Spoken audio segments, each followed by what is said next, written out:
Welcome to the Not So Speechless podcast with my co-host Elijah. Today we are talking with Lindsay Breidenbach about ADHD and other things. Thank you for coming on this podcast today, Lindsay. Yeah, we really appreciate it. Yeah, Lindsay, I know Peach mentioned ADHD. Can you just give us an introduction? We have listeners of all sorts of experiences, so someone may not know what ADHD is. So ADHD stands for Attention Deficit Hyperactivity Disorder. I think there's debate in the community on how accurate those words together describe the condition. Right now, I think the general consensus is that there's three different types. There's inattentive type, or what people used to call ADD. I think some people still use the old term ADD. It's not like a huge deal, but it's generally referred to as inattentive type ADHD now. Then there's hyperactive ADHD type, and then there's combined type. So I have the combined type, and the combined type is most common. I think the attention deficit part is what's contested in the ADHD community of the title of ADHD, because it's less of like an attention deficit and more like problem controlling where your attention goes. So you can get very focused on a few things and then have trouble focusing on other things, even if they're very important. So like in my experience, for example, I could get really focused on a problem, I'd forget to eat like almost all day. And then I'd wonder why I was so cranky. And then I realized that it was, oh my God, it's 4 p.m. and I haven't eaten anything. That's why I'm so cranky. ADHD is a pretty hot topic right now across all communities. Like Pete said, do you think that's a good thing that a lot of people are getting educated about it? I usually think it's a good thing. I think that with any sort of community that might have tended to be marginalized in the past, whenever it gets more popular, I think the opponents of that community almost always get more visible as well. So, but I think that's kind of a general part for almost anything. To gain acceptance, it has to gain more visibility. And unfortunately, when things get more visible, it means the opponents of that thing also get more visible. But yeah, I see it mostly as a net good. Because I know like ADHD is a very genetic disease. And a lot of like parents of children with ADHD go on to find out that they have ADHD after their children get diagnosed. So like for me, my dad most likely has ADHD. Unfortunately, he's still very much of the mindset that like, I don't need therapy, I'm not weak or whatever. So it's unfortunate, but I have many other friends with ADHD who, after they got diagnosed, their parents have gone on and gotten diagnosed with ADHD and now are getting help for it, which has improved their lives significantly. So I think that's really cool too. In our generation, more people are getting diagnosed and it's actually helping, older generations get help too.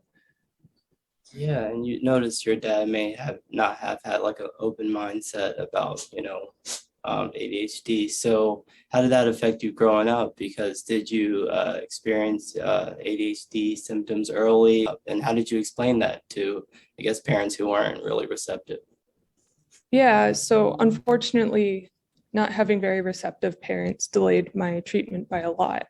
I am 26 and I was diagnosed with ADHD at age 21, but I didn't actually get any treatment or help with it until just a few months ago, where I really started treatment just this December.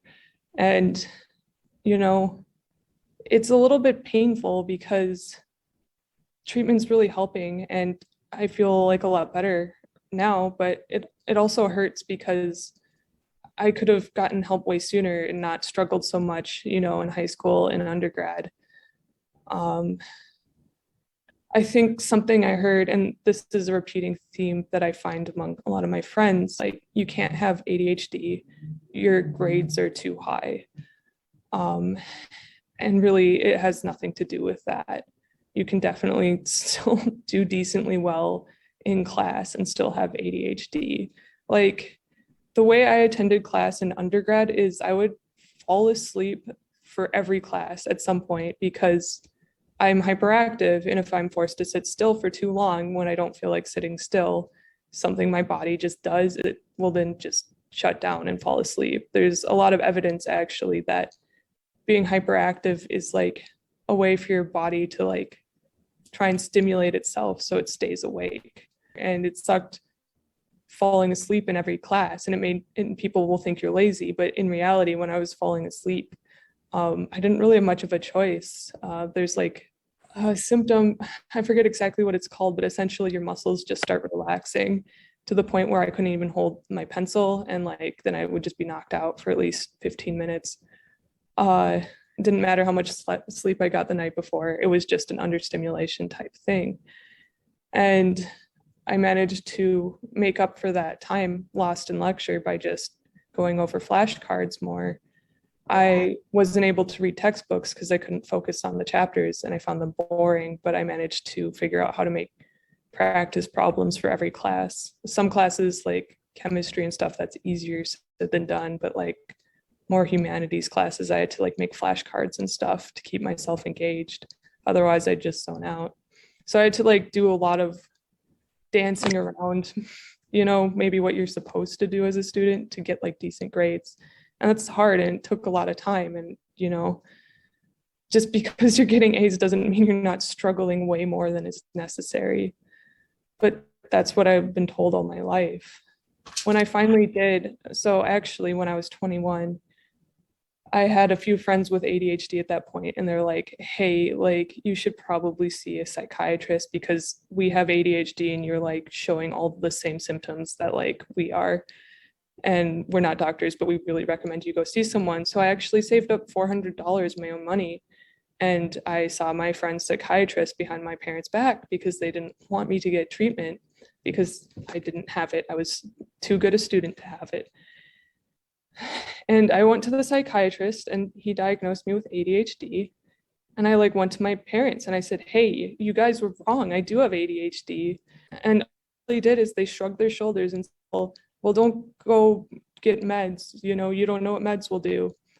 And I, you know, was just an undergrad. It took me a while to save up the $400 to even get diagnosed. I didn't have the resources to continue getting treatment without the support of my parents. So even though I had a diagnosis, it just went untreated for 4 more years until December of last year, which really does hurt. Does your ADHD affect you being involved in other organizations and around your current peers?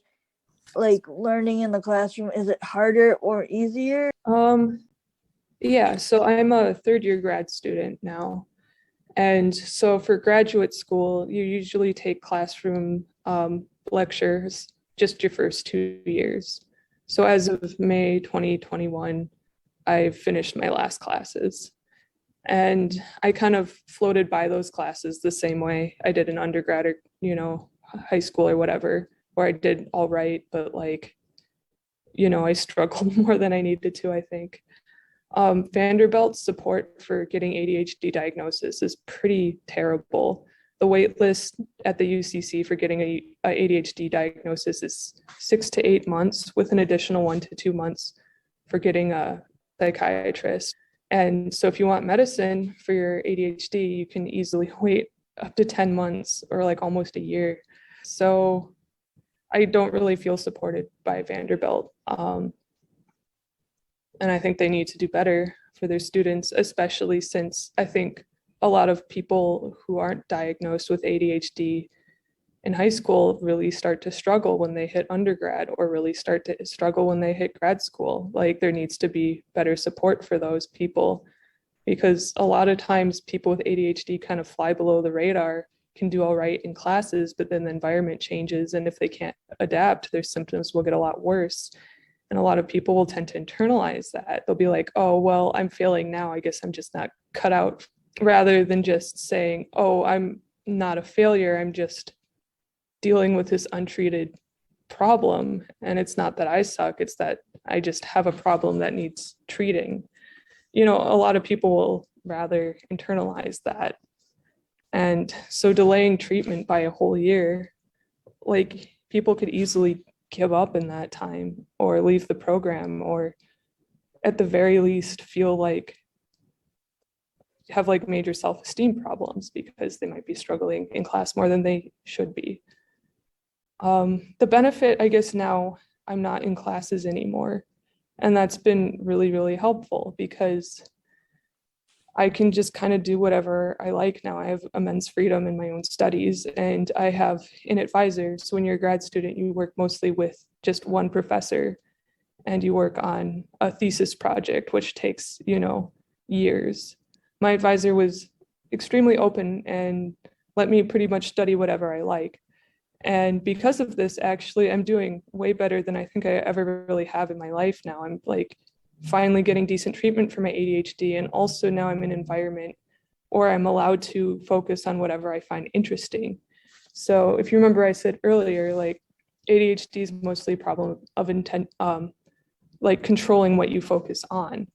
So if you are like mandated to focus on like whatever your class is on today, that takes a little bit more energy if you have to fight with yourself to focus on that. If you really don't care about that class for some reason, but you need to get it done, you can sort of tough it out, but it takes that energy away, especially when you have trouble focusing on feeding yourself even.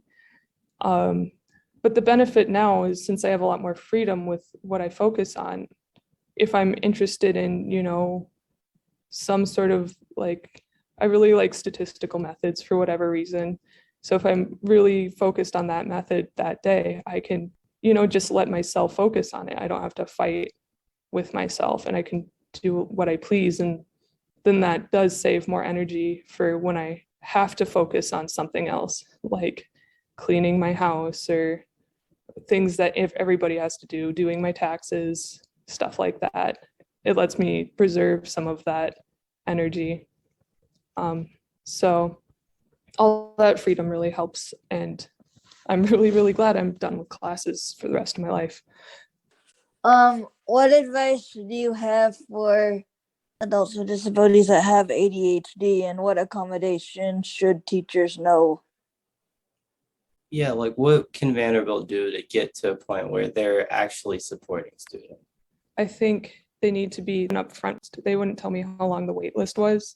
Then my advisor, who's really supportive of me, found me a community care option that would see me in a few weeks. So at least be upfront, at least help people, find a community care option if they can't themselves add enough psychiatrists to the UCC. Right? 6 months is too long. They have to fix it either by pointing people more to community care options that they have or by increasing the UCC's capacity. Second, if for like teachers, I personally think that students should be given unlimited time for most tests, right? I think that a test that you can only do on a time limit is almost a sign of a poor test. If it's like, remember the X amount of things in an hour, then you're just doing simple recall. So designing tests in a way that actually, aren't just recall based in a certain amount of time, I think would be really helpful. I understand like maybe there's a handful of tests where time does matter, like, I don't know, a CPR test or something like that. But in most lecture classes, I don't think that really applies. I also think there was this one professor I had in undergrad who, I think he probably had ADHD himself. He started the class saying, hey, if you listen better pacing in the back, then do it. I liked to do that myself. And so guess what I did? I got up and I paced in the back, and I did not fall asleep in that class because I was allowed to pace and I was allowed to fidget. And because I have hyperactive symptoms. And so it's such a small accommodation. I didn't really disrupt anyone. I was in the back, I paced quietly, but it meant so much to me. It's not like the teacher had to do something really even extra. And I really appreciate the teacher saying that. So it's another thing you can do if it's more like on the faculty level. Yeah, okay. I was gonna ask, you're saying you were falling asleep in class. So what were your teachers responding with? Were they saying like, hey, what's wrong? Were they assuming you were lazy, or were they trying to offer help but they couldn't? Like what happened there? It depended very much in the class, or very much the type of class. So Obviously, in a lecture class of like 200 plus students, I don't even know if the teacher even realized I was asleep, because in high school, I was pulled aside by some of my teachers, and they did sometimes call me lazy. And I think that some teachers take that as a personal affront, like they're trying to be disrespectful, or like the students personally telling them, I don't care. When in reality, you don't know why that student's falling asleep, right? I know some other students who fell asleep just because they had late night shifts and work the night before. And like, that's not really fair to those types either. Like, if someone keeps falling asleep in class, you, instead of approaching them in an accusatory tone, ask what's going on. Because if that, my high school teacher had done that, then maybe we could have worked out, like, I could pace in the back. If you don't want me to fall asleep, let me pace in the back. And I don't think she would have minded me doing that. But instead, right, it just hurt my perception of her, and probably her perception of me, by just, calling me lazy. Were you in any organizations that kind of helped with ADHD, like any like fun organizations? I guess I'm not really in like an official group for ADHD where it's the purpose, but I'm part of VDWU, which has a disability advocacy committee on it, that I actually head. Our main purpose, our huge campaign actually, was just in January with the hybrid petitions, if you saw that going around. Because hybrid classes are a disability issue. The fact that they're being denied everyone, no matter what, is kind of awful. Hybrid classes are pretty much just the option to attend class over Zoom or remotely for whatever reason. It's not like canceling in-person classes. It's just simply giving you the additional option. And, hybrid classes existed before COVID. I think COVID obviously rose the popularity of hybrid classes because you couldn't go in person. But I had a class in undergrad that was a hybrid class. It was just always offered that way. And I have a friend who suffers from migraines a lot. And so she would usually try to go in person, but if she had a migraine that day, she was incredibly thankful that she could attend class at home in a dark room, which is what, she needed to do when she had a migraine. So like, that was incredibly accommodating towards her. There are people who have like panic attacks that would prefer me to do a hybrid class on those days, or like even people without disabilities who are sick that day for some reason and would rather attend class from bed, or if their car broke down and they couldn't get to class, or if they had a family emergency and had somewhere else to be. Like, the hybrid classes are an accessibility issue for everybody, really. And we already have the equipment, we already have Zoom accounts, we already all have like projectors and stuff. Why not give people the option to have hybrid classes? So I got Delta back in November. This is more like my other disabilities, but I got Delta back in November, and I had asthma attacks for weeks afterwards daily, which is worse than my asthma had been in a long time. And I wanted hybrid classes through all this because I didn't want to have that in the middle of a class, and also hospitals were full at that time, and Omicron started happening around January, and I did not want to get Omicron while I was still suffering and recovering from Delta. And the disability office said that my request was unreasonable. And I learned through that there is no hybrid support for anybody. Like, you could be severely immunocompromised. You could live with people who are immunocompromised. You could have any of the other problems that I just mentioned, like migraines or whatever, or you could just simply be sick that day, but you are not allowed to have hybrid classes no matter what. And I really don't support the admin's decision to do that, because it's kind of just saying that they don't care about the health of students.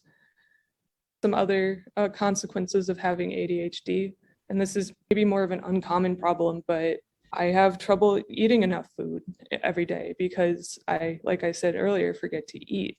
And for some reason, our culture is very focused on weight loss. So if you have trouble keeping weight on because you keep forgetting to eat and your appetite isn't that great, people don't really sympathize with you. I've met some other friends who also struggle with that issue. And it is kind of a weird trade-off. Stimulant, which suppresses your appetite. So that can make it hard to want to eat. But then without Adderall, I'll forget to eat. So I actually, even though Adderall is an appetite like suppressant, I do better feeding myself on Adderall because I remember to eat and I know that I need to. How would you define ADHD in the dictionary, basically?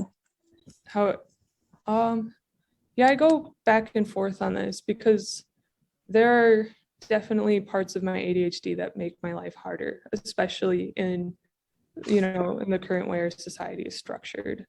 There's this thing called executive dysfunction that it's like you want to do something, but you can't get up. Like you can't make yourself get up. So I think I've heard other people describe it where it's like, try to get up and walk around the room. Don't actually do it, but just try to. And that's actually, why Adderall is so helpful to me, is because on it, I can feel myself want to do something and then I just get up and do it. And it's such a relief each time. And, that's probably, I guess, the worst part of it. And I feel like that's a part that a lot of people don't quite get about ADHD. And it's like, I'm not doing it to be lazy. I just can't get up for whatever reason. I'm telling myself over and over again in my head, like, get up and eat, get up and eat, get up and eat. And obviously sometimes in these situations, I am very hungry. So that's not really normal for a human to do, to be hungry, to have food close by and just not be able to get up and eat it. You can get kind of stuck, especially if you're focused on something else. And that sucks. But then also there are parts of my ADHD that I really do appreciate. I have hyperactivity, so I tend to be very energetic, enthusiastic. I find it very easy to work out every day. So that's cool. Now that I'm given free rein to do whatever I like in my studies, I come up with approaches that people often remark are like very unique approaches that they would have never thought to do. Like I remember we were in a place where we had to take our shoes off, and my mom had sole supports in her shoes because she has plantar fasciitis. She's like, oh man, I have to take my shoes off, but I need those supports for my feet because they hurt. And I'm like, well, why don't you just take the soles off from your shoes and why don't you just put them inside your socks, and then you can be in your socks and still have the soles support. And everyone's like, oh, how'd you come up with that? And I'm like, I don't know, isn't it obvious? But it's because you don't make the assumption that shoe supports have to be inside shoes or something. But then it also makes it harder to establish routines and mental shortcuts. So it's I guess that's the trade-off. Executive dysfunction, it's like there's a wall between what you want to do and getting to doing that thing. And you tell yourself, you have to do X, right? I like to use the eating example because I think it shows that even if it's a rather fun activity, most people, me included, like to eat food, as they should. And it's a very important activity, obviously, you have to eat food. It shows that even if it's really important and even kind of enjoyable, sometimes you just can't get up to do it. There's a wall there. And if you're a person with ADHD, you don't always understand that either. And so I think some people then tend to internalize that. Oh my God, I'm so lazy. I can't even get up to go to the fridge to eat food. How lazy is that? And then they'll call themselves lazy. Sometimes partners will look at their, partner with ADHD and they'll be like, they must not care or something like that. When in reality, there's that wall there. And then I guess getting into treatment for me, Adderall was really helpful for helping me take that wall down. And then additionally, when you start getting medicated, you have a little bit more bandwidth. Also, I'm in an environment now where I don't have to fight against my own interests as much. So I also have more bandwidth from that. And when you're in that type of situation, you can actually start putting forth more behavioral changes.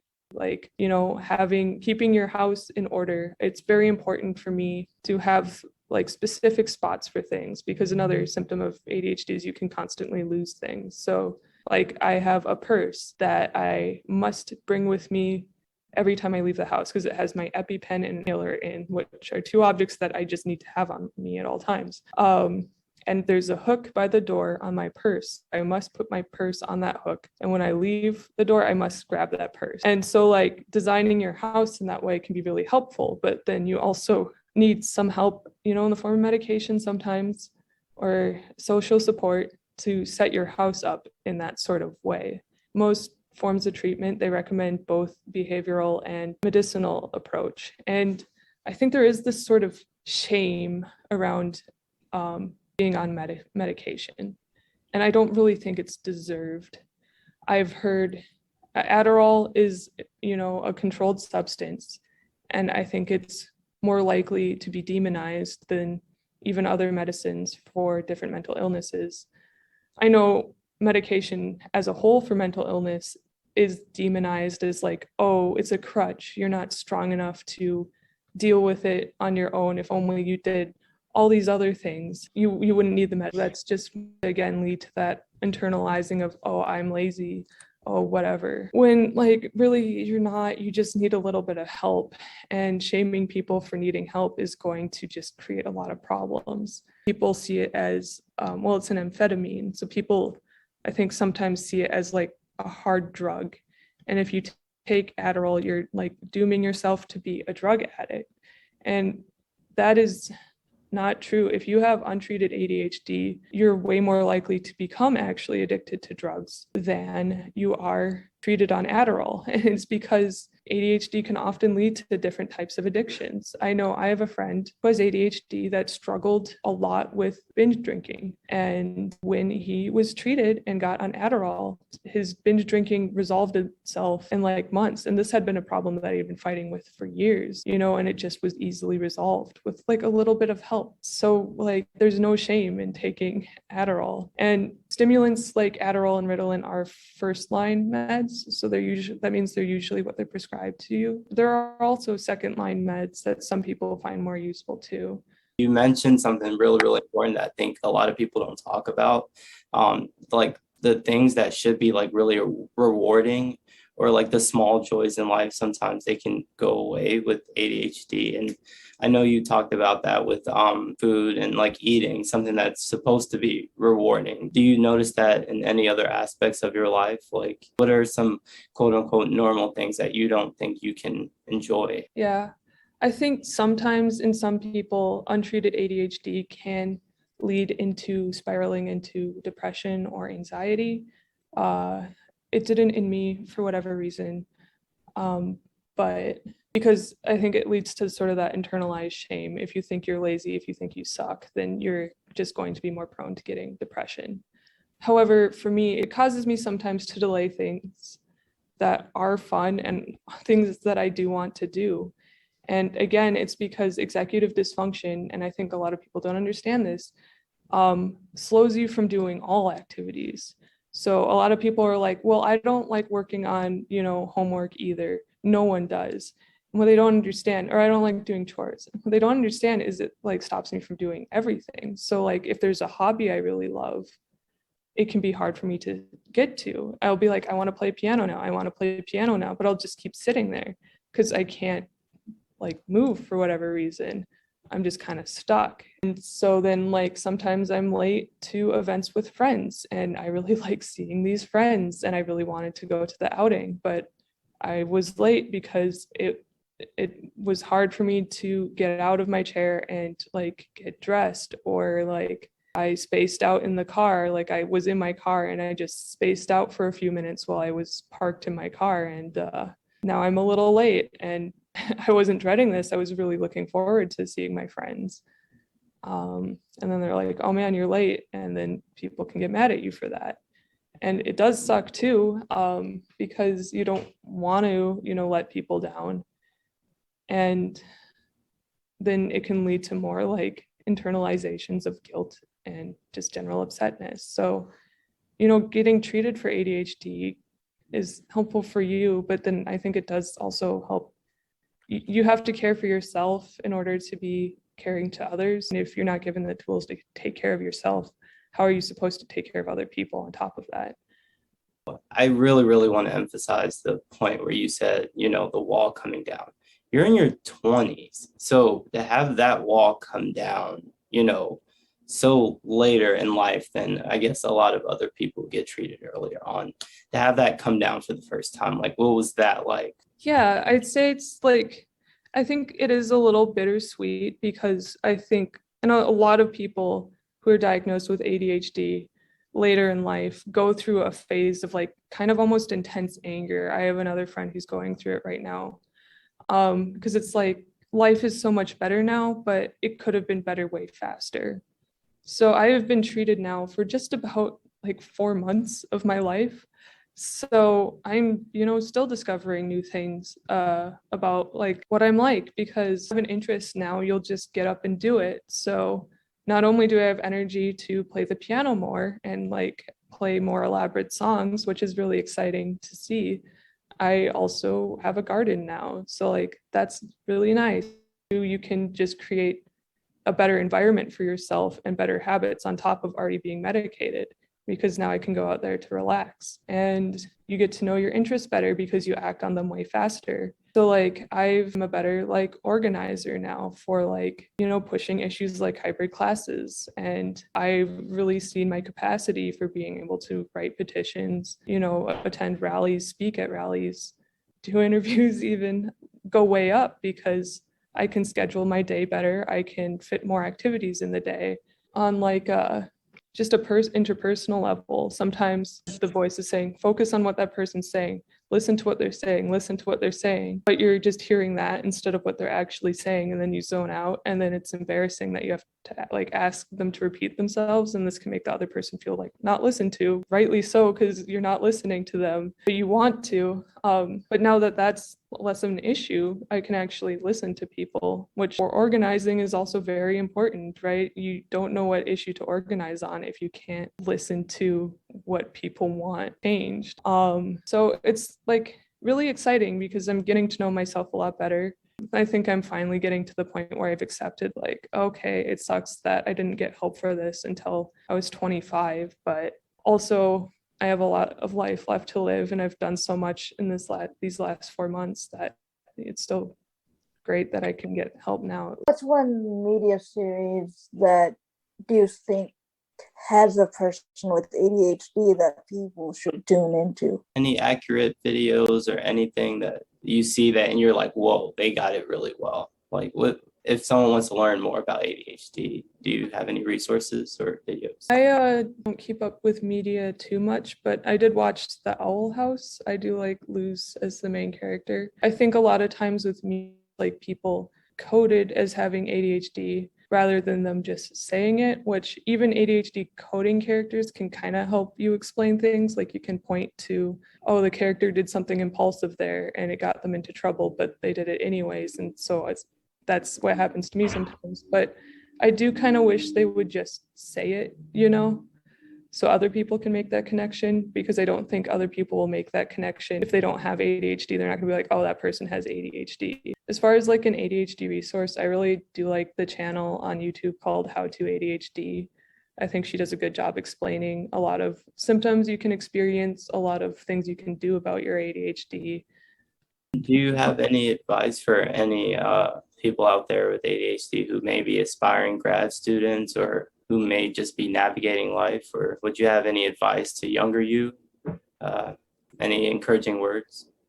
Younger me, yeah, so taking medication lets you help yourself and will let you help other people. And there's no shame in it. You don't have to try and tough it out. Because I originally tried to tough it out. I like had a really extensive workout regimen, and I didn't eat sugar at all because people tell you, those are the things that will let you do it by yourself. That didn't work. I did it for 6 weeks and then cried because I'm like, they lied to me. I still have ADHD symptoms. I would also say for advice, no shame in medication. A change, even a small change in environment can really matter a lot. So the fact that I'm out of classes now and I'm allowed to pursue my interest, and the fact that I did really prioritize an advisor that would let me pursue my interests really also helped my symptoms. Even like setting up my home where everything has its place and I know where everything will be so I don't lose things all the time.